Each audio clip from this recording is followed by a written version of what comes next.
Hey guys, in this video, I'm gonna show you how to unblock someone on Snapchat. So let's get into it. First of all, open your Snapchat app. Tap your profile in the upper left corner of the screen. Tap the gear icon in the upper right corner to access settings. Swipe up to see the account actions section, then tap blocked. You'll see a list of usernames of people you blocked. Tap the X that appears to the right of the username of the person you want to unblock. Snapchat prompts you to confirm. Tap Yes if you would like to unblock this person.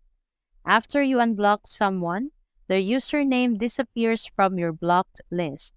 And that's all for this video, guys. If this video did help you out, please give us a like. And don't forget to subscribe to our channel so you don't miss out our new uploads. Thanks for watching, and I will see you in the next one.